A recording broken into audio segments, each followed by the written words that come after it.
सर्वसमर्थ सर्वत्र स्मरणीय परम पूज्य गुरु जी महाराज, उपस्थित सभी सत्संगी साधक धर्म प्रेमी बच्चे एवं बच्चियों, आज 16 जुलाई 2020 सायंकाल की बेला आश्रम उज्जैन। आप लोगों को सत्संगों में बराबर सुनाया जा रहा है कि यह मृत्युलोक है, इसमें सबकी मृत्यु होती है। जो भी जन्म लेते हैं उनकी मृत्यु जरूर होती है। बहाना भले बन जाए, किसी न किसी बहाने से यानी जिसने इस शरीर को दिया वो शरीर को खाली करा देता है। इसीलिए कहा गया कि किराए के मकान पर किसी को अपना भरोसा कि ये मेरा है नहीं करना चाहिए। तो आपको दो चीज समझने की जरूरत है, जन्म और मृत्यु। ये दो चीजें सत्य हैं। परमात्मा सत्य है, जो जगत में पैदा होता है मरता है, जिसका जन्म होता है मृत्यु होती है, सत्य है। इसको आज तक कोई असत्य कर ही नहीं पाया। तो जन्म क्या चीज है और मृत्यु क्या चीज है, इसको आज आपको संक्षेप में बताया जाएगा। देखो, इस शरीर के अंदर एक चेतन शक्ति है जो हर चीज का बोध कराती है, ज्ञान कराती है, हाथ का, पैर का, आंख का, कान का। और इसका काम क्या है, इसकी जानकारी उसी चेतन शक्ति से होती है। माँ, बाप, बेटा, पत्नी, दुनिया की ये चीजें, ये सूखा, अकाल, ये पेड़ और पौधे, धरती और आसमान, इन सारी चीजों की जानकारी जब इस शरीर के अंदर चैतन्यता रहती है, चेतन शक्ति रहती है, तभी हो पाता है। कहते हैं कि सो रहे हो, सोने वाले आदमी को कुछ पता रहता है कहाँ सोए हैं? सोने वाले आदमी को कुछ पता रहता है कि मेरा भी अपना कोई कुछ है, यहाँ परिवार, रिश्तेदार, जमीन जायदाद कुछ है। चैतन्यता जब रहती है तो इन सारी चीजों की जानकारी होती है। तो ये जो चैतन्य शक्ति है, जो शरीर के अंदर चेतना लाती है और उस शक्ति के द्वारा इन सारी चीजों की जानकारी होती है, वो है परमात्मा की अंश। अंश भी आपको बताया गया, सबसे छोटा टुकड़ा। तो इसी टुकड़े को जब शरीरों में बंद करके और उस धरती पर भेजा जाता है तो वो मनुष्य शरीर कहलाता है। अब इसका रूप भले ही अलग अलग हो। जब छोटा हाथ पैर रहता है, आँख कान छोटे रहते हैं, आकार छोटा रहता है, तब उसको बच्चा कहते हैं। बढ़ जाता है, जवान कहते हैं। और इसी शरीर में झुर्रियाँ पड़ने लगती हैं, बाल पकने लगता है, तो इसको बुढ़ा कहने लगते हैं। तो ये शक्ति, परमात्मा की शक्ति, ये कहाँ उतरती है? समझो कि मृत्युलोक में कब आती है ये? माँ जब गर्भवती होती है तो माँ के पेट में जब पिंड बनने लगता है, ये शरीर का जो खोल है, कपड़ा है, ये जब बनने लगता है तब जब इस तरह की ताकत इसमें आ जाती है पिंड में कि वो इस शक्ति को सजो सकेगी, रख सकेगी, तो उतना समय लगता है 5 महीना 10 दिन का। 5 महीना 10 दिन में इसको अंदर रखने की ताकत आ जाती है। जैसे कोई कमजोर चीज हो और उसमें कोई ताकतवर चीज डाल दो तो फैल जाता है, तो उसमें 5 महीना 10 दिन लगता है। 5 महीना 10 दिन के बाद जान आता है। ये जिनकी बच्चियों की आदत बनी हुई है उसमें कि हमने टेस्ट कराया, वो जब बराबर टेस्ट कराती रहती हैं तो इसका जो ग्रोथ है वो रुक जाता है। तो डॉक्टर को पता लगता है कि अब ये कुछ नहीं रह गया, इसको पिंड को निकाल ही देना चाहिए। कभी कभी ऐसा भी होता है कि टेस्टिंग में ये जो किरणें बराबर उसके ऊपर पड़ती हैं उससे भी वो कमजोर हो जाता है, उसका ग्रोथ खत्म हो जाता है, निकालना ही पड़ता है। कभी कोई अनजान डॉक्टर के पास होंगे जिसको जानकारी नहीं है तो वो तो कह देगा बेकार हो गया, उसको निकलवा दो, एबार्शन करा दो। कोई मशीन ही गड़बड़ निकल गई, सही जांच नहीं कर पाई, तो भी डॉक्टर यही सलाह दे देता है कि इसको अब निकलवा दो। इसीलिए कहा जाता है कि डॉक्टर अच्छा रखना चाहिए, करना चाहिए, ड्राइवर अच्छा करना चाहिए और समझ लो वकील अच्छा रखना चाहिए और रसोईया अच्छा होना चाहिए। अब आप समझो कि अच्छा डॉक्टर होगा तो जान बचा लेगा, अच्छा ड्राइवर होगा जान बचाएगा, अच्छा रसोईया होगा वो भी जान बचाएगा। आप समझो कि ये जो होते हैं अच्छे वकील, मुकदमे में कहीं फंस जाओ तो वो भी बहस करके छुड़ा लेते हैं। तो ये अच्छे जब होते हैं तो शरीर का ह्रास नहीं होता है। डॉक्टर अच्छा मिल गया और इलाज ठीक से कर दिया तो सिस्टम बिगड़ता नहीं है। अगर जानकार होता है, एक ही गोली आपके समझो अगर आधा करके दे दे तो वो दूसरी दवा का काट नहीं करता है, और नहीं अगर पूरी गोली दे दिया, इस लिहाज से दिया जल्दी दर्द में आराम मिल जाए, जल्दी से बुखार उतर जाए, तो शरीर के ऊपर सीधा असर पड़ता है।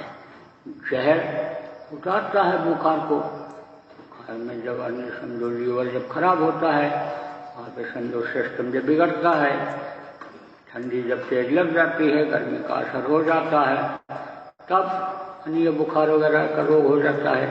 और जिनका सिस्टम शरीर का खराब रहता है, कमजोर रहता है, पेट इनका खराब रहता है, उन पर ज्यादा असर होता है। तो कुछ लोगों का तो खाते खाते पेट बचपन में ही खराब हो जाता है, जवानी में बहुत मुश्किल पार कर पाते हैं। कुछ का तो आप समझो जैसे मशीन के पुर्जे घिसते घिसते पुराने होते हैं, ऐसे बुढ़ों के पुराने हो जाते हैं, तो उनका भी सिस्टम बिगड़ जाता है।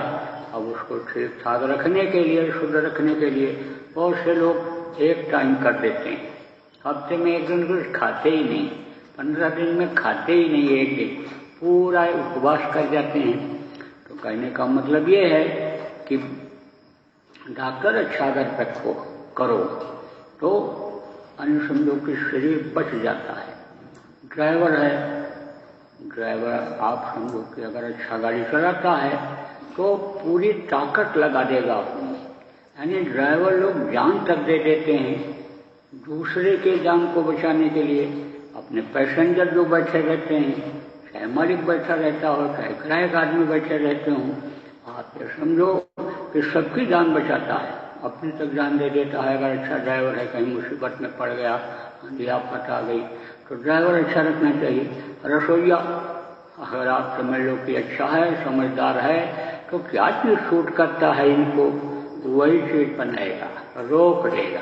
नहीं तो शुगर का मरीज तो बराबर मीठा मीठा मांगेगा, मीठा ही खाया पसंद करेगा, लेकिन वो मीठा देगा ही नहीं। आप ये समझो ये दोनों के लिए लागू होता है। आप ये देखो, बहुत सी ये बच्चियां हैं, ये माताएं हैं, ये प्रेम में खिलाती हैं, लेकिन वो चीज नुकसान कर जाती है।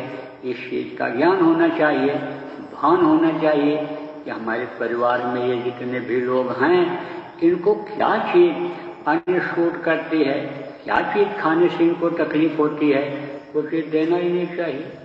आप तो समझो अगर नहीं मन मानता है, थोड़ा सा टेस्ट के लिए दे दो। अब मांगेगा तो वही जो पसंद आता होगा उसको, लेकिन दो ही। जब नहीं मिलेगा तो अपने आप वो छूट जाएगा। तो समझो कि सबको उसमें विवेक की जरूरत होती है। कुछ लोग न चाहते हुए भी मुकदमे में फंस जाते हैं। कुछ लोगों की आदत होती है मुकदमेबाजी करने की, लत लग जाती है और शाखाएं उसमें निकालते रहते हैं, दूसरों का भी मुकदमा ले लेते हैं, वो भी लड़ते रहते हैं। तो आप ये समझो कि कहीं फंस भी जाए तो वकील अच्छा रखना चाहिए। तो वो जितना देता है उसको पॉइंट सब मालूम रहता है, तो कैसे कैसे काट करेंगे, कैसे बहस करेंगे, इस चीज की जानकारी रहती है। तो समझो कि जान बचा लेता है। तो 5 महीना 10 दिन का बच्चा जब माँ के पेट में आता है, तब उसमें हरकत शुरू होती है, जान आती है उसमें। और ये जो चौथा शरीर है, समझो कि उस खोल के अंदर वो बंद होना शुरू हो जाता है, ये मोटा होता जाता है पर्दा। आप ये समझो कि इसकी जब ये तंदुरुस्त होता है माँ के पेट में, तो वो समझो कि मोटा होता जाता है पर्दा। आपको बताया गया सत्संग में, जीवात्मा जब नीचे उतारी गई तो सबसे पहले कारण शरीर था, वो पतला है, सूक्ष्म है। आप ये समझो कि उसके बाद में सूक्ष्म शरीर आया। कारण शरीर सूक्ष्म से भी सूक्ष्म है, और फिर सूक्ष्म शरीर, और उसके बाद में लिंग शरीर, और लिंग शरीर के बाद ये स्थूल शरीर। ये चारों शरीर बाहर जब तक धरती पर रहता है आदमी, तब तक रहते हैं। आखिरी वक्त में आप ये समझो ये स्थूल शरीर छूट जाता है, लेकिन 3 शरीर धारण किए हुए, 3 कपड़ा पहने हुए ही जीवात्मा ऊपर जाती है, निकाली जाती है। तो माँ के पेट में आप समझो कि इस चीज की जानकारी रहती है कि हमको कहाँ जन्म लेना है, ये भी मालूम रहता है। यह भी मालूम रहता है कि संत कहाँ पर डोल रहे हैं, समझो कि इसकी जानकारी रहती है। ऊपरी लोकों में तो रहती है, जब तक नहीं उतारी जाती है तब तक ज्यादा रहती है। आप ये समझो उस समय पर तो ये रहता है कि जैसे हीरा कहीं चमक रहा हो, जमीन पर पड़ा हुआ हो, तो आप ऊपर छत पर खड़े होकर के देखो, या कहीं समझो कि ऊंचाई पर देखो, तो हीरा आपको दिख जाएगा। घोड़े पर बैठ करके जा रहे हो, हाथी पर चढ़ करके जा रहे हो, और हीरा अगर पड़ा हुआ है, अब आप समझो हाथी समझो 10-12 फुट 15 फुट ऊंचा तो होता ही होता है, तो ऊंचाई से उस ऊंचाई से भी हीरा चमकता हुआ दिखाई पड़ जाएगा। ऐसे ही जो संत होते हैं उनका जो प्रकाश अंतर का होता है, आत्म प्रकाश जिसको कहते हैं, उसको लिंग लोक के भी लोग देखते हैं। सूक्ष्म लोक ये लोक हैं ऊपर में, उन लोकों के भी लोग देखते हैं। अब चूंकि लिंग लोक से सीधे उतारा जाता है, इधर आता है लिंग कपड़ा पहना करके जीवात्मा को, तो बहुत कुछ बोध रहता है, ज्ञान रहता है, दिखाई भले न पड़े, लेकिन ये रहता है कि भाई समझो कि आग कहीं जल रही है, वो उसकी चमक न दिखाई पड़े, लेकिन धुआं तो दिख ही जाता है। तो कहता है कि बस जैसे निकलेंगे और तुरंत पहुंच जाएंगे होश संभालते ही, और उनके पास पहुंच करके और रास्ता लेकर के अपनी आत्मा का कल्याण कर लेंगे। तो आप समझो जब बाहर आता है, जब तक मां के पेट में रहता है तब तक बहुत कुछ होश रहता है। जब उतारा जाता है आप समझो 5 महीने के 10 दिन के बाद में, तब तो काफी होश रहता है, कुछ समय तक काफी होश रहता है। लेकिन जब धीरे धीरे धीरे धीरे ये मोटा होता जाता है, शरीर बन जाता है, अंदर में पक जाता है बच्चे का, बाहर निकलने के लायक हो जाता है, तो भी होश रहता है, बहुत कुछ जानकारी रहती है। लेकिन वो धीरे धीरे धीरे धीरे होश खत्म होता जाता है, उधर का उधर से वो खत्म होता जाता है। और जब बाहर निकलता है तो काल और माया के देश में एक माया का पर्दा पड़ जाता है, तो भी थोड़ा बहुत होश रहता है, हल्का फुल्का होश रहता है। जैसे क्लोरोफॉर्म सुखाया जाता है, तो जब कम क्लोरोफॉर्म सूंघता है तो उसको जानकारी रहती, होश रहता है। तो माया का असर तो धीरे धीरे होता है। देखो इंजेक्शन लगाते हैं डॉक्टर लोग बेहोश करने के लिए, तो गिनती गिनवाते हैं, तो जब लगाने के बाद 1 2 3 4, अब धीरे धीरे धीरे धीरे 5 6 और फिर 7 8 9 10 तक बोलते बोलते बेहोश हो जाता है। ऐसे ही रहता है धीरे धीरे, यानी मदहोश होता है। यहाँ जब पैदा होता है तो होश रहता है। आप फिर समझो कि उम्र की भी जानकारी रहती है कि इतनी उम्र लेकर के हम जा रहे हैं, लेकिन पर्दा धीरे धीरे माया का मोटा होता गया और वो चीज़ भूलती गई। जैसे आज बहुत से लोग इस चीज़ को भूल रहे हैं कि भाई हम इतनी उम्र लेकर के आए थे और मनुष्य शरीर को मांगा था, किस लिए मांगा था? कि हम जन्म मरण से छुटकारा पा जाएं, इसलिए मांगा था। ये समझो कि दोबारा हमको मनुष्य शरीर में तकलीफ झेलने के लिए ना आना पड़े, इस मृत्युलोक में दुख के संसार में ना आना पड़े, और हमारी ये जीवात्मा समझो अपना काम बना करके और आखिर में आराम से निकल जाए। अब अपना काम क्या है? अपना काम यही है कि जीवात्मा के रहते रहते इस शरीर से इसको निकलने का अभ्यास कर लिया जाए तो तकलीफ से छुटकारा मिल जाएगा। अब यह रास्ता कौन बताता है? जिसको समर्थ गुरु कहते हैं, जिसको सतगुरु कहते हैं, जिसको मुर्शिद कामिल कहते हैं, सच्चा गुरु कहते हैं, जिसको समझो सच्चा समझो रास्ता बताने वाला पथ प्रदर्शक कहते हैं, उस मालिक से प्रभु से मिलाने वाला पथ प्रदर्शक कहते हैं। तरह तरह से नाम गुरुओं का रखा गया। तो जब समर्थ गुरु मिल जाते हैं, रास्ता बता देते हैं और दुनिया की तरफ से थोड़ा ध्यान हटा देते हैं और इस चीज़ की जानकारी हो जाती है कि दुनिया में रहो लेकिन इसमें फंसो नहीं।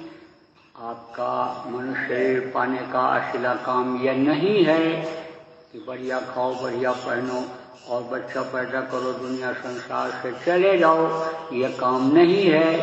यह देव दुर्लभ शरीर है और इसको समझो उसने दिया है, इसमें मालिक से मिलने का रास्ता है, तो इस रास्ते से अपना काम कर लो।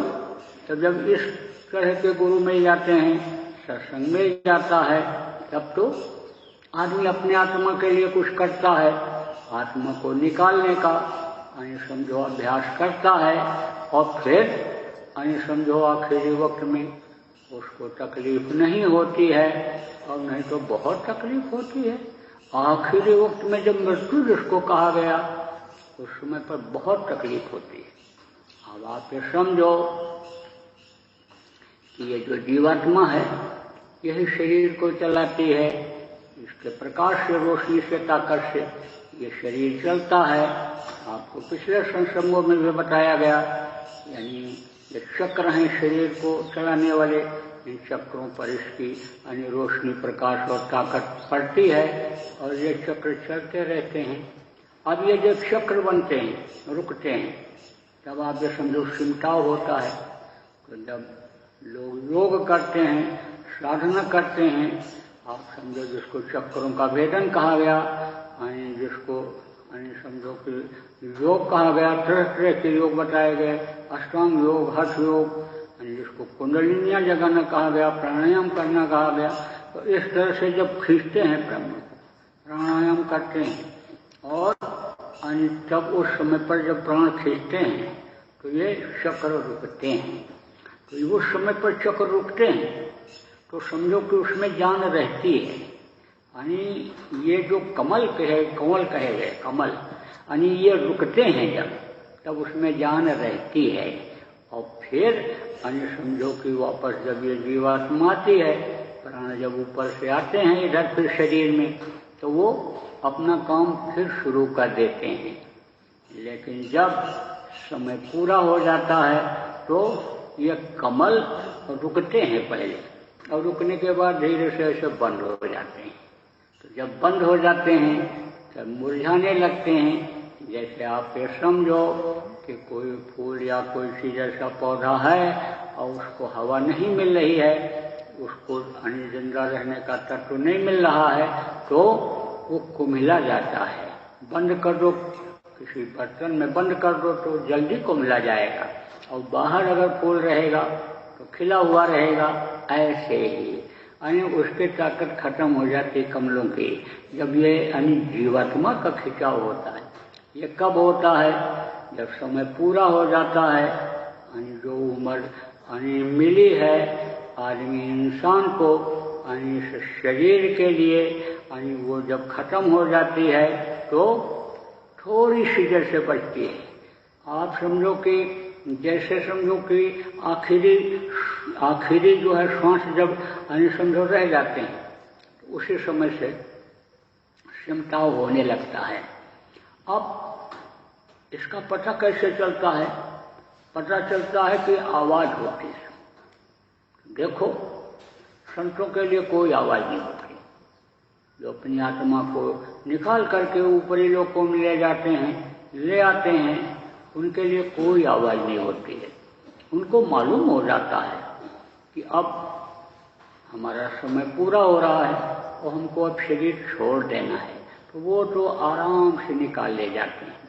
संत होते हैं, आप समझो अव्वल दर्जे के कहलाते हैं, एक नंबर के कहलाते हैं जीव, और रहते मनुष्य शरीर में ही हैं, लेकिन वो एक समझो श्रेष्ठ होते हैं। सबसे श्रेष्ठ शरीर उनका होता है। जीवात्मा भी श्रेष्ठ होती है। तो एक नंबर के वो होते हैं, दो नंबर के जो होते हैं उनके समझो कि जो प्राण निकलते हैं, आप समझो कि उनको उनके सुषुम्ना फोड़ करते हैं। सुषुम्ना अन्य नाड़ियां हैं, पिघला और सुषुम्ना। आप समझो कि ये तीन नाड़ियां हैं। तो इनमें सबसे श्रेष्ठ और सबसे उत्तम नाड़ी कौन है? सुषुम्ना नाड़ी है, क्योंकि इसमें जो छेद है वो समझो कि ब्रह्मांड की तरफ का है। समझो कि जिसको ब्रह्म छिद्र कहा गया, ब्रह्म छिद्र कहा गया, जो एकदम ले जाएगा पिंड लोक में। उस छिद्र से एकदम पिंड लोक में एक जीवात्मा जाएगी, प्राण जाएंगे उस लोक से, उस छिद्र से। तो सुषुम्ना फोड़ करके निकलती है, और उसके बाद में समझो तीसरे दर्जे के होते हैं, उनकी आँख से निकलती है, और फिर कान से, और फिर समझो उनसे जो निचले स्तर के होते हैं उनके मुंह से निकलती है। आप समझो कि जो निकृष्ट जीव होते हैं, जिनके कर्म अच्छे नहीं होते हैं, उनके पेशाब के रास्ते से, और समझो कि मल जिधर से त्याग करते हैं उधर से निकलते हैं। तो जो मल त्याग करने वाले समझो रास्ते से निकलने वाले जीव होते हैं, आप समझो जो मूत्र के रास्ते से निकलने वाले होते हैं, उनके लिए तो बहुत तेज आवाज सुनाई पड़ती है। बाकी उन लोगों के लिए भी होती है आवाज, जो भी मनुष्य शरीर में आते हैं और संत गति को प्राप्त नहीं होते हैं, उनको सबको चेतावनी मिलती है, ऐलान होता है, खाली कर दो, अब तुम्हारा समय हो रहा है। कृष्ण भगवान और राम भगवान जिनको कहा गया, इनको भी आभास हुआ था, आवाज लगी थी। राम भगवान जिनको कहते हैं, वो तो घबरा से गए थे, लेटे हुए थे अपने राजमहल में। तेज आवाज सुनाई पड़ी, समय हो गया, तैयार हो जाओ। झटक के उठे तो कहा, कौन आ गया ऐसी आवाज, तेज बोलने वाला हमारे कमरे में। पहरेदार से कहा, कौन आ गया, कौन आया था, आवाज लगा के चला गया। उसने कहा, सरकार यहाँ तो कोई आया ही नहीं, कोई नहीं आया। यहाँ कौन आया, कि कमरे में कौन आएगा, किसकी हिम्मत पड़ेगी, मैं तो यहीं बैठा हुआ हूँ। बोले, हो नहीं सकता है, हो नहीं सकता है, तुमने देखा नहीं, तुम ध्यान नहीं दिए, तुम ड्यूटी नहीं ठीक से किए। आया था, हट जाओ, अब तुम ड्यूटी मत करना, लक्ष्मण की ड्यूटी लगाऊंगा। बहुत अच्छे पहरेदार हैं, जंगल में वे ही मेरी रखवाली करते रहे। लक्ष्मण की भी ड्यूटी लगा दिया। जब बिल्कुल समय नजदीक आ गया, कहते न विधि जो लिखता है, ब्रह्मा जो लिख देते हैं मनुष्य शरीर के लिए, उसका विधान कहते हैं कि वो कोई टाल नहीं सकता है। जैसे देश का कानून बनता है, कानून में जो लिखा हुआ है, धारा लिखी हुई है, यानी वो जल्दी कटती नहीं है। तो ये कठिन धारा है, यानी आप समझो कुछ कठिन धाराएं कि जब वो लग जाती हैं आदमी को, तो मृत्युदंड होता ही होता है। यानी आप समझो जान जाती ही है, शरीर छोड़ नहीं पड़ता है। ऐसे ही यह जो मृत्यु की धारा है, यह समझो कटती ही नहीं है, विधि का विधान है। कोई भी मनुष्य शरीर में रहे तो उसकी यह धारा न कटती है न माफ होती है। तो विधि का विधान है, ब्रह्मा का लिखा हुआ है, सबके लिए है, मनुष्य शरीर वालों के लिए। तो अब उनके लिए भी यही था। तो जब लक्ष्मण रहे ड्यूटी पर, सो गए तो भी आवाज सुनाई पड़ी, चल पड़ो, अब देर मत करो। तो क्या लिखा था विधि का विधान, यानी आप समझो कि जब वो उठे तो लक्ष्मण पर बिगड़ गए। तुमने आने कैसे दिया, कौन आ गया, बहुत बिगड़े। तो लक्ष्मण बहुत दुखी हो गए कि देखो, चाहे ब्रह्म में, चाहे होश में, चाहे मदहोशी में, हमारे भाई को तकलीफ हुई। कितने प्यारे भाई थे। आप देखो कि भाई के लिए जंगल चले गए थे, राजमहल छोड़ करके, राज्य का सुख त्याग करके, और भाई के लिए जंगल चले गए थे। आज देखो भाई भाई के खून का प्यासा हो रहा है।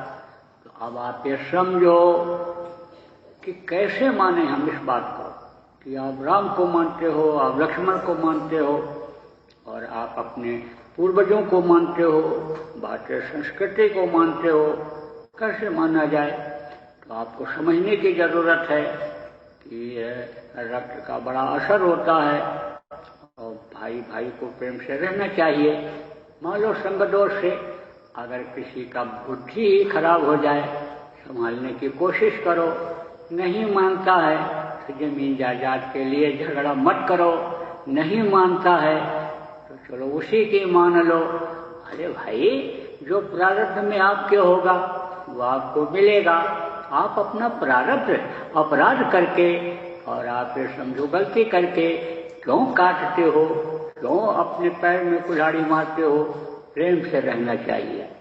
तो भाई बहुत दुखी हो गए, राम के नाराज होने से भाई बहुत दुखी हो गए, लक्ष्मण बहुत दुखी हो गए, और वो भाग पड़े किधर, सरयू की तरफ, और सोच लिया मुंह नहीं दिखाएंगे अब इनको राम को, तो सरयू मैया से ही कहेंगे अपनी गोदी में हमको ले लो।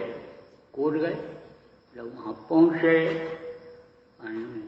राम को लक्ष्मण को जब जाते हुए भागते हुए जब राम ने देखा, दौड़ पड़े कि लगता है कुछ अनहोनी होने वाली है, अब ये कहाँ जा रहे हैं।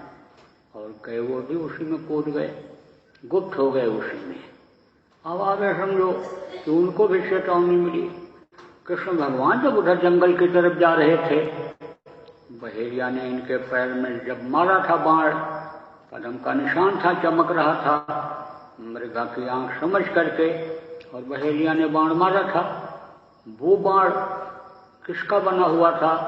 दुर्वासा ऋषि के श्राप के, यानी जो टसला था, जो आप समझो पेट में बांध करके जो लोग ये लोग गए थे, यानी समझो कि दुर्वासा ऋषि के सामने मजाक में गए थे, यानी समझो कहा था कि इस लड़की के देखो पेट में क्या है, तो यानी समझो कि उन्होंने कहा था यही तुम्हारा नाश करेगा। उसको उन लोगों ने इतना रगड़ा था, आपको पिछले सत्संगों में सुनाया गया है कि एकदम बारीक टुकड़े हो गए थे और समझो उसको उसी समुद्र में फेंक दिया था। लेकिन उसको एक टुकड़े को मछली निकल गई थी, तो मछली उसको हजम नहीं कर पाई, क्योंकि वो धातु का था, तो उसको हजम नहीं कर पाई। और ये जो बहेलिया मछुआरा गया था, यानी मछली पकड़ा और उसको जब काटा, यानी समझो कि तब उसमें से चमकती हुई चीज दिखाई पड़ी। कहा बहुत अच्छी चीज है, तो उसको अपने तीर में लगा लिया था। तो आप ये समझो कि उन्होंने पूरे खानदान को खत्म करने का, अन्य समय लो कहा था इससे तुम्हारा पूरा खानदान नाश हो जाएगा। और यदुवंशी कृष्ण वे थे, और यदु के जो ये थे ये 56 करोड़ यदुवंशी थे। यदुवंशी जिनको कहा गया, 56 करोड़ उनके लड़के थे। अब आप समझो, लोग कहते जनसंख्या बढ़ जाएगी, जनसंख्या बढ़ जाएगी, इनको लोप लगवा दो, इनको जो है इनका गर्भपात करा दो और इनको जो निरोध दे दो, क्या क्या चीजें निकाल दिया। और इनको जो है जब जनसंख्या बढ़ जाएगी तो खाना नहीं मिलेगा और इनको जो परवरिश इनकी कौन करेगा, नहीं हो पाएगा। लेकिन सोचो, जब नीयत अच्छी थी तो इतनी बरकत होती थी, जब लोगों को तौर तरीका मालूम था कि किस तरह से खाना जाए, किस तरह से खाया जाए, किस तरह से रहा जाए, किस तरह से विचार व्यवहार रखा जाए, धर्म क्या होता है, कर्म क्या होता है, आत्मा क्या होती है, परमात्मा क्या होता है, देवी और देवता क्या होते हैं, मनुष्य क्या होता है, इंसान क्या होता है, हैवान क्या होता है। जब इन सारी चीजों की जानकारी जब रहती थी तो इतनी बरकत होती थी कि आप ये समझो इसी धरती पर एक ही जाति के एक ही के इतने पुत्र थे। राजा नगर के देखो कितने पुत्र थे। तो अब आप ये समझो इस बात को कि वो वाण लेकर के शिकार खेलने के लिए गया था।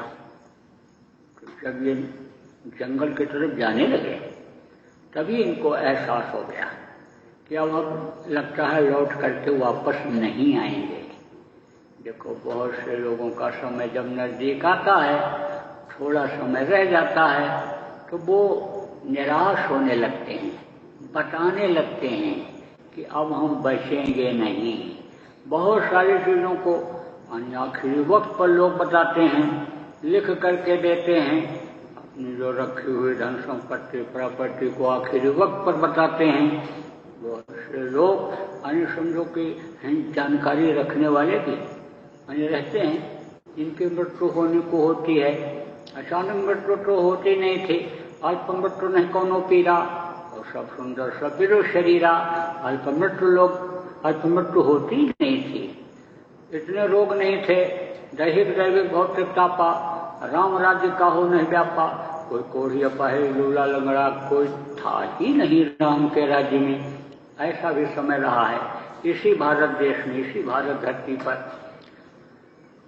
तो उनको भी भान हो गया था कि अब हम वापस नहीं आएंगे।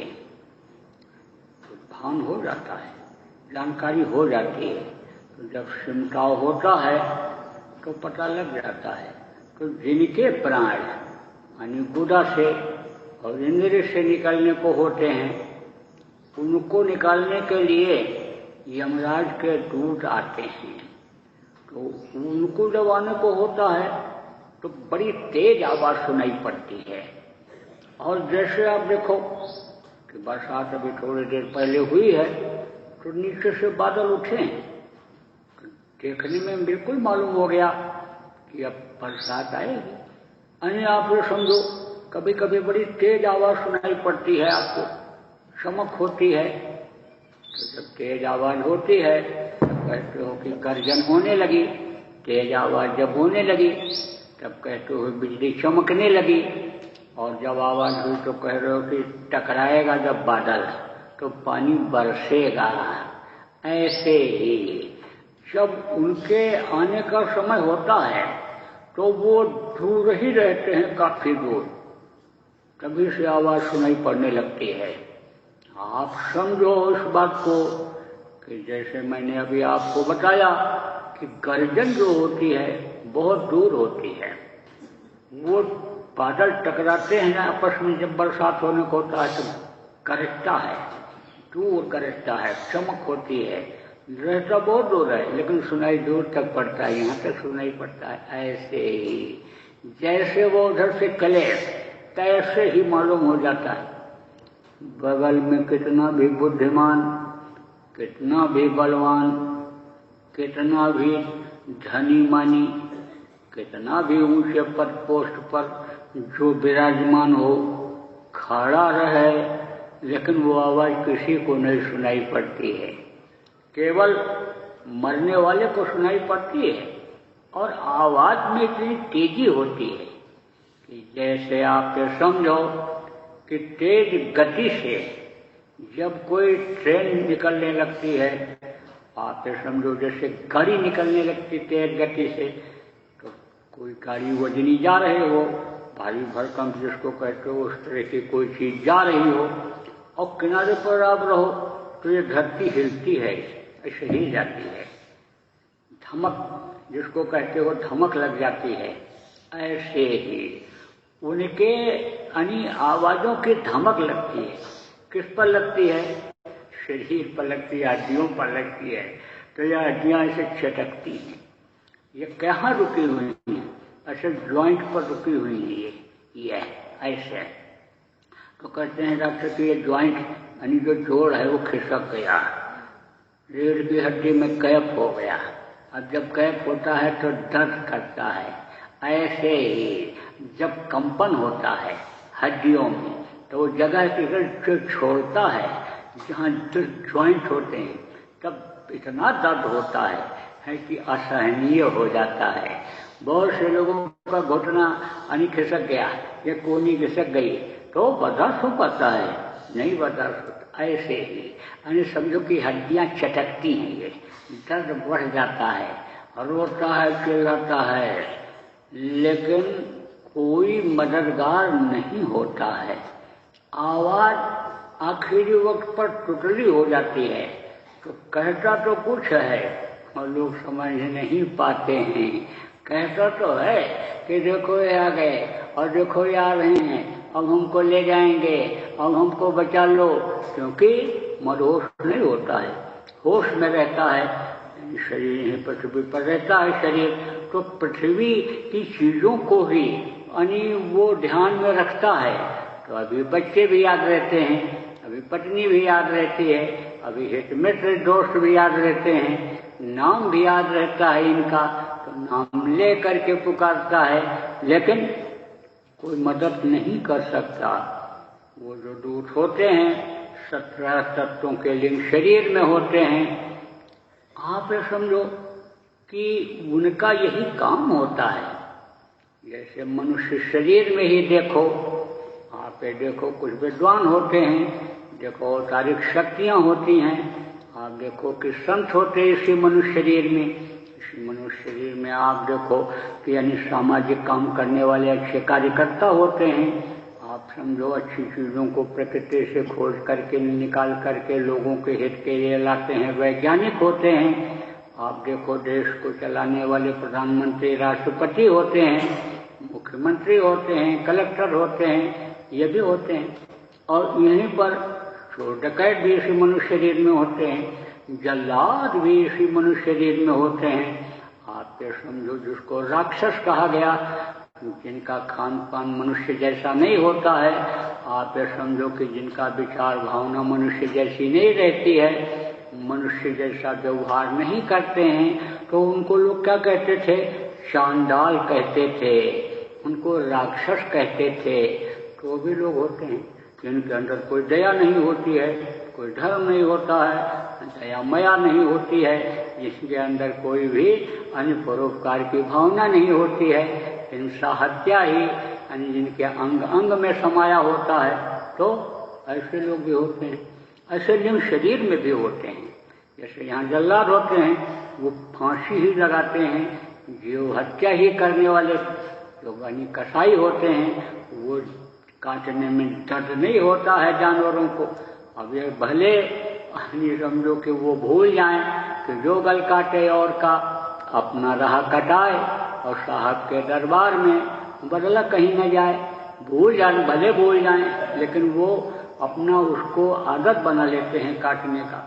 ऐसे ही लिंग शरीर में देवता भी रहते हैं, लिंग शरीर में समझो पिशाच भी रहते हैं, लिंग शरीर में भूत भी रहते हैं, लिंग शरीर में ये समझो यमराज के दूत भी रहते हैं। तो वो लिंग शरीर में रहते हैं, इसलिए उनको इन बाहरी आंखों से नहीं देखा जा सकता है। देवताओं को भी इन बाहरी आंखों से नहीं देखा जा सकता है। लेकिन जब समझो कि खिंचाव होता है जीवात्मा का, जब आदेश हो जाता है कि अब खाली करना है, जब सांस की पूंजी खत्म होने लगती है, तब यह जगह अपनी छोड़ देती है। तो जगह जब कोई छोड़ देता है तो उसकी पावर कम हो जाती है। कोई कुर्सी पर अधिकारी रहता है तो उसका पावर अलग रहता है। एक जगह बैठ करके कहीं कोई काम करने लग जाओ, कहीं खिंचाव करने लग जाओ, कोई चीज फेंकने देने लग जाओ, तो समझो कि पावर रहता है, और जगह छूट जाए तो आप पे समझो कि पावर कम हो जाता है। एक जगह पकड़ के किसी को खींचने लग जाओ तो खींच जाएगा, और अगर आप जगह से आगे निकल गए, उसकी तरफ चले गए, तो पावर कम हो जाता है। ऐसे ही इस जीवात्मा की शक्ति कम हो जाती है, पावर कम हो जाती है, तो ये शरीर को जो चलाती है, इसका होता है सिमटाव, यानी इस शक्ति का होता है सिमटाव। तो गुदा चक्र सिमटता है, और फिर समझो आपके इंद्रिय चक्र सिमटता है, फिर नाभि चक्र सिमटता है, और फिर हृदय चक्र समेटता है। तो ये जो कमल कहे गए, चक्र कहे गए, ये बंद हो जाते हैं। तो जब बंद हो जाते हैं तो आप ये समझो कि यहाँ समझो कंठ चक्र तक इसका संबंध खत्म हो जाता है। और ये जैसे आगे खिसकी, जगह छोड़ी, जीवात्मा जैसे आगे छोड़ी, तो जहाँ पर ये बैठी है उसको तीसरा तिल कहा गया, पिंडी 10वां द्वार कहा गया, नुक्ताए सफेदा कहा गया। इससे जैसे आगे बढ़ती है तो मृत्यु कमल है, और मृत्यु कमल को जब ये छोड़ देती है, तब उस शरीर में दोबारा फिर नहीं आती है। यही कारण है कि चाहे ऋषि मुनि रहे हों, चाहे योगी योगेश्वर रहे हों, चाहे संत रहे हों, भगवान जिनको कहा गया, ऐसी अवतारिक शक्तियां रही हों, संत सदगुरु जो सबके पिता मालिक कहे गए वो रहे हों, लेकिन जिस शरीर में रहे, उस शरीर को छोड़ने के बाद फिर वापस उसी शरीर में नहीं आए। पावर किसी को उन्होंने दे दिया, आप तो समझो, लेकिन उस शरीर में फिर पावर भी नहीं आया। फिर तो दुनिया की रीत के हिसाब से इसको दफना देना पड़ा, जला देना पड़ा। जहाँ जिस तरह की जैसी रीति रिवाज रही, उसी हिसाब से वहाँ किया गया इनके शरीरों को। तो जब ये आप समझो जगह जब ये छोड़ती है, ऊपर की तरफ बढ़ती है, तब शरीर के लक्षण बदल जाते हैं। जब नीचे से खिंचाव होता है, कमल रुकते हैं, और तो कमल रुकते हैं तो वह स्थान शून्य हो जाता है। साधना में भी स्थान शून्य होता है, लेकिन जैसा मैंने बताया कमल बंद नहीं होते। तो कमल जब बंद हो जाते हैं तब बदन ठंडा हो जाता है, और जब तक समझो कि वो कमल खुले हुए रहते हैं, चलने वाले रुके हुए रहते हैं, तब तक समझो कि गर्मी बदन में रहती है, ठंडा जल्दी नहीं होता है। तो जब समझो गांव का भी आदमी देखो मरने वाले के पैर पर हाथ रखता है तो कहता पैर ठंडा हो गया। लक्षण आप ये समझो कि मालूम हो जाता है कि अब वापस इधर प्राण नहीं आएंगे, इधर जीवात्मा का कोई अब रुख नहीं रहा, इसका रुख दूसरी तरफ हो गया। नाभि चक्र और फिर उसके बाद हृदय, यहाँ नाभि चक्र, इंद्रिय चक्र, नाभि चक्र, हृदय चक्र और यह कंठ चक्र, यह सब रुक जाते हैं और फिर यह कमल बंद हो जाते हैं। तब ये इसका खिंचाव होता है, और खिंचाव जब होता है तब आप ये समझो कि उस समय पर, यानी समझो ये जो पुतलियां हैं ये चलती हैं, ये हल्की हल्की, देखो नींद में भी ऐसे चलती हैं। किसी किसी का तो ऐसा मालूम पड़ता है जैसे हल्की सी आँख ऐसे खुल जाती है, और ऐसे पुतलियां हल्की हल्की चलती हैं, मालूम पड़ता है कि जैसे जग रहे हों। तो यह तो हल्की हल्की चलती रहती है, लेकिन अंदर की जो, अंदर का ये जो गोला है, ये पुतलियों के अंदर का जो हिस्सा है, जिसको आँख कहते हैं, डॉक्टर कहते हैं कि यही देखता है, लेंस कहते हैं जिसको, अन्य समझो कि इस पर जब पर्दा पड़ जाता है, मोतियाबिंद कहते हैं हो गया, पर्दा जब हटा देते हैं साफ हो जाता है तो दिखाई नहीं पड़ता है। ऐसे अंदर की आँख के ऊपर समझ लो कि पर्दा पड़ जाता है, दुनिया का कर्मों का पर्दा पड़ जाता है, उससे नहीं दिखाई पड़ता है। वही जब सदगुरु मिल जाते हैं और उस पर्दे को हटा देते हैं, कर्मों को जला देते हैं, तो कहा ना सदगुरु वैद्य, जब सदगुरु वैद्य मिल जाते हैं तो मर्ज को दूर कर देते हैं, उसको हटा देते हैं, दिव्य दृष्टि खुल जाती है। तो जैसे इस आँख से दिखाई पड़ने लगता है, जैसे उस आँख से भी दिखाई पड़ने लगता है। तो मरते समय अन्य समझो कि ये ऐसे ऊपर उठता है, और ऊपर उठने के बाद फिर ऐसे नीचे आ जाता है, तब पुतली भी रुक जाती है और अंदर की जो आँख की गति है वो भी खत्म हो जाती है। बहुत से लोग देखते हैं ना, ऐसे जिंदा का पुतली ऐसे उठाओ वैसे, तो उसमें ऐसे हरकत दिखेगी धीरे धीरे, ऐसे बाहर से नहीं दिखती, वो जो आंख में लगाते हैं डॉक्टर लोग आंख के, उससे दिखाई पड़ती है। सूक्ष्मदर्शी यंत्र जिसको कहते हैं, छोटी सी छोटी चीज जिससे दिखती है, उससे यह हरकत ऐसे दिखाई पड़ती है। लेकिन जब पुतली रुक जाती है, यानी समझो वो रुक जाता है, यानी नीचे आ जाता है, ये गोल हिस्सा जो अंदर में है ऐसे ऐसे, यानी समझो कि इस तरह से आँख की बनावट है ऐसे, तो वो हिस्सा अंदर वाला ही है, यानी पलकों के अंदर वाला जब रुक जाता है, नीचे की तरफ जब हो जाता है, तब आप ये समझो कि फिर समझो कि जीवात्मा निकल जाती है। चाहे निकल गई और चाहे समझो कि जबरदस्ती खींच के सबसे निकाल लिया, किसने? वही दूध जो आते हैं, कितना भी ये छटपटाए, कितना भी भगने की कोशिश करे, लेकिन ऐसा सिस्टम है कि ये फिर नीचे आ नहीं सकती है, क्योंकि वो सब कमल बंद हो गए, नीचे आ नहीं सकती है। तो छटपटाएगी तो कहाँ छटपटाएगी? ऊपर ही छटपटाएगी, वहीं पर छटपटाएगी। और इधर जो समझो कि जो प्राण है वो भी साथ छोड़ देते हैं, तो कितना भी छटपटाए, लेकिन फिर वो छोड़ते नहीं हैं और झटके के साथ निकालते हैं। अब प्राणों के भी निकलने के कई रास्ते हैं, जैसा मैंने आपको बताया कि उनके प्राण जो संत होते हैं वो अपने प्राणों को खींच लेते हैं, सुषुम्ना फोड़ के प्राण निकलते हैं, आँख से, कान से, मुंह से प्राण निकलते हैं और नीचे के रास्ते से प्राण निकलते हैं। तो जो ऐसे लोग होते हैं, कैसे लोग? जैसे आप समझो अत्याधिक शक्ति हो, चाहे ऋषि मुनि हो, चाहे ये योगी योगेश्वर हो, और चाहे ये विद्वान हो, कोई भी हो, उनके प्राण निकलते समय भी सिस्टम सब यही है, हरकत इसी तरह से होती है यानी शरीर की, लेकिन मालूम नहीं पड़ता है, महसूस नहीं होता है, वो यानी समझो कि आराम से हो जाता है, निकल जाते हैं। और ये जो पापी कुकर्मी होते हैं उनको बहुत तकलीफ होती है, बड़ी परेशानी होती है। तो जब यह जीवात्मा इस पंच भौतिक शरीर को छोड़ देती है, जल पृथ्वी अग्नि वायु आकाश, ये जो 5 तत्वों से शरीर की रचना माँ के पेट में हुई, यह तत्व निकल करके जब अपनी अपनी जगह पर ऊपर पहुंच जाते हैं, जल जल में समा जाता है, अग्नि अग्नि में समा जाती है, हवा हवा में समा जाता है, धरती धरती में समा जाती है, तब उसको कहते हैं मृत्यु। तो भाई जन्मना भी आदमी को भूल जाता है और मृत्यु भी आदमी को भूला हुआ है। जन्म और मृत्यु दोनों याद रखना चाहिए।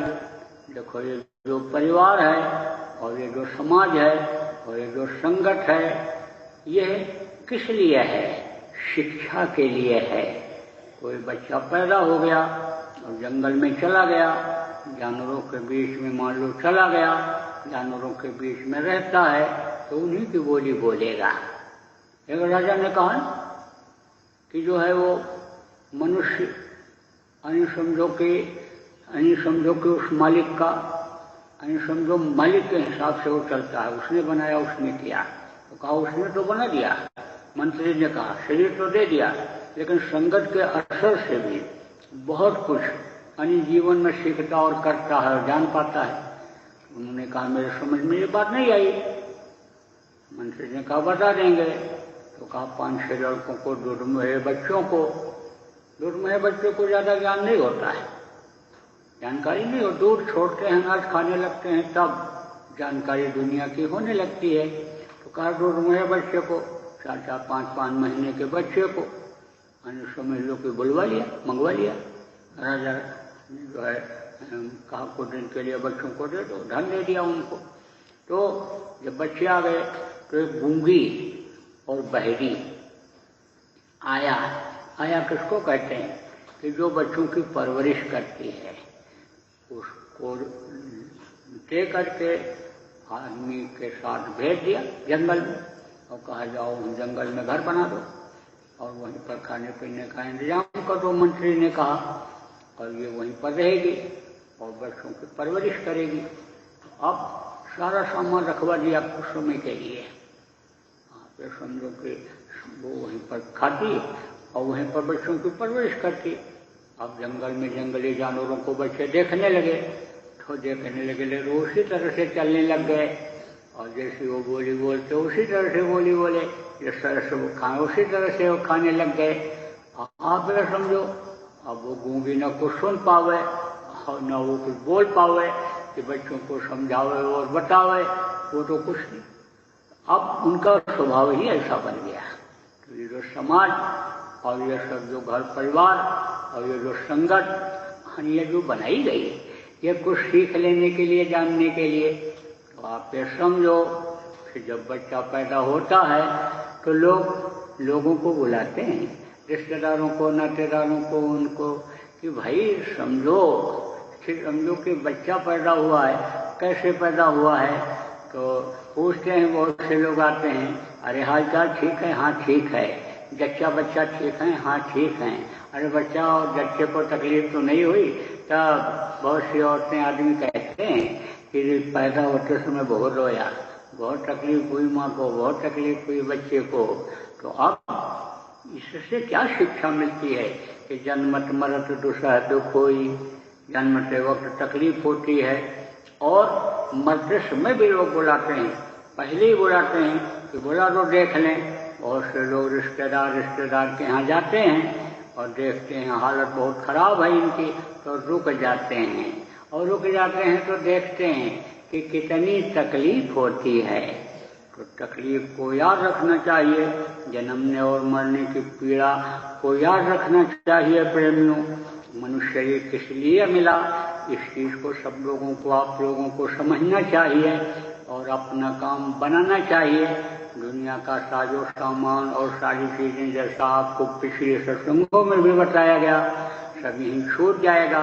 यह आपका नहीं है। स्वार्थ की ये दुनिया है, स्वार्थ के साथ सब लगे हुए हैं, स्वार्थ हानि समझो के साथ जोड़ दिया गया है। कर्म काटने के लिए, कर्जा अदा करने के लिए एक दूसरे से जुड़ गए हो, इसलिए इसको अदा करते करते अपना असला काम बना लो। जन्मते वक्त जो पीड़ा दर्द हुई, अब वो तो हुई, अब मरते समय वो दर्द न हो, न तकलीफ हो, आराम से आप चले चलो। क्योंकि जो भक्त होते हैं, साधक होते हैं, उनकी जिम्मेदारी सद्गुरु ले लेते हैं।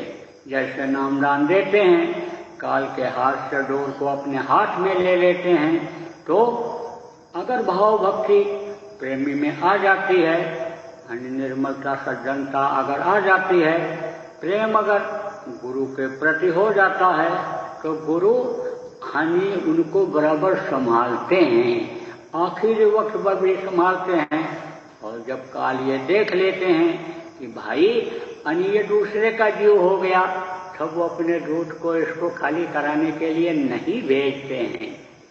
खाली कराने का जो ऐलान, जैसे मैंने कहा कि वो होता है, सबके लिए होता है, तो आखिरी वक्त पर गुरु आ जाते हैं और वो संभाल कर लेते हैं। ऐसा भी देखा गया कि जो है वो नामदान देने के तुरंत बाद आप समझ लो कि कुछ ही समय के बाद, जब तक वो अभ्यास कर नहीं पाया, जीवात्मा को निकालने का तरीका ठीक से सीख नहीं पाया, जीवात्मा को निकालने का, ऊपर ले जाने का काम उसका नहीं हो पाया और सदगुरु का शरीर छूट गया, आप ये समझो वो चले गए। अब आप ये समझो सदगुरु के प्रति प्रेम अगर पैदा हो गया तो आप ये समझो कि सदगुरु आते हैं और उसको भी निकाल करके ले जाते हैं। आप ये समझो कि किसी को छोड़ते नहीं, जिसको पकड़ते हैं और वो आ जाते आखिरी वक्त पर और चैतन्य कर देते हैं, बच्चा आप मोह छोड़ो इधर का, अब तुम्हारा समय पूरा हो गया। तो बहुत से सत्संगी देखो मुस्कुराते मुस्कुराते ऐसे चले जाते हैं, कहते हैं गुरु महाराज आ गए, अब हम जा रहे हैं, अब हमारी चिंता मत करना, रोना धोना कोई मत करना, अब हम आराम से जा रहे हैं। तो आप समझो कि यह कब संभव होगा? यह संभव प्रेमियों तब होगा कि जब प्रेम करोगे, दिल से, दिल साफ करके करोगे।